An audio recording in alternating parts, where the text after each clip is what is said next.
Dear friends, అస్సలాము అలైకుం వరహ్మతుల్లాహి వబరకాతుహు.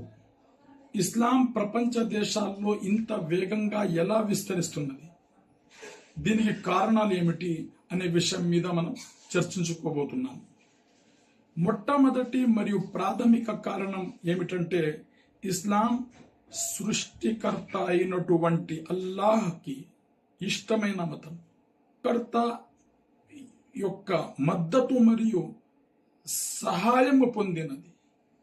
అందుకే ఒకవైపు ప్రపంచ మీడియా ఇస్లాం మరియు దాని బోధనలను విరుద్ధంగా చూపించడానికి ప్రయత్నిస్తుండగా, మరోవైపు ఇస్లాం అంతకన్నా వేగంగా విస్తరిస్తున్నది. డియర్ ఫ్రెండ్స్, ఒక ముస్లిం అల్లాహ్ అనే వర్డ్ యూజ్ చేసినప్పుడు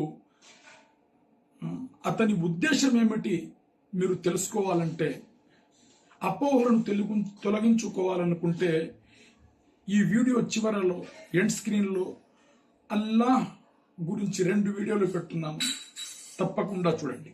ఇవి కాకుండా ఇంకా 3 ప్రధాన కారణాలు ఉన్నాయి. ఈ 3 కారణాలు ఒక వ్యక్తికి ఇస్లాంను ఆకర్షించడానికి కారణమవుతాయి. నెంబర్ 1, ప్రొఫెట్ ముహమ్మద్ సల్లల్లాహు అలైహి వసల్లం వారి చక్కని నడవడిక మరియు వారి తోడుగా ఉన్న సహాబాలు చూపించిన సహనానికి ఎవరైనా ఇస్లాంకి ఆకర్షితులవుతారు.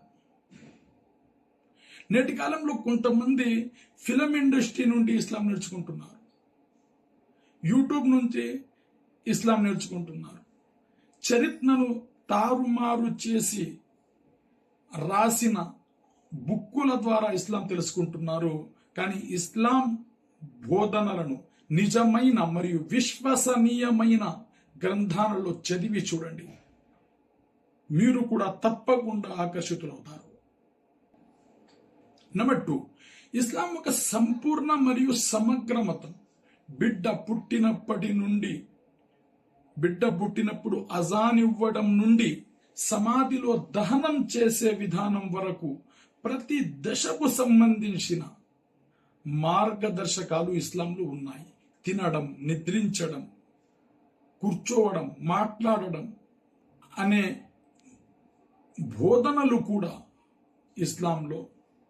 ఈ బోధనల వలన ఇస్లాం మనిషి యొక్క ప్రాపంచిక మరియు ఆధ్యాత్మిక సమస్యలను సమగ్ర పరిష్కారం అందజేస్తుంది. నెంబర్ 3, ఇస్లాం మానవతకు ఇచ్చిన గౌరవం ఇస్లాం వైపు ఆకర్షితులవ్వడానికి ఎంతో కారణం. ప్రపంచంలో ఉన్న ప్రధాన మతాలను పరిశీలిస్తే వాటిలో చాలా వరకు మానవత్వాన్ని ఎక్కడో అనకదొక్కాయి అని అనిపిస్తుంది. కానీ ఇస్లాం మానవతను అతి శ్రేష్టమైన స్థాయిలో ఉంచింది.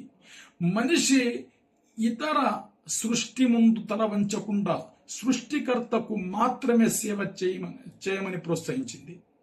ఇస్లాం యొక్క బోధన ఏమిటంటే, ఈ ప్రపంచం ఒక మానవుడి సేవ చేయడానికి సృష్టింపబడినది. మానవుడు దాన్ని ఆరాధించుకోవడానికి కాదు. ఇది ఇస్లాంకు ప్రత్యేకతను ఇస్తుంది. దీనిని ప్రపంచంలో మరే మతం కూడా సరితూగలేదు.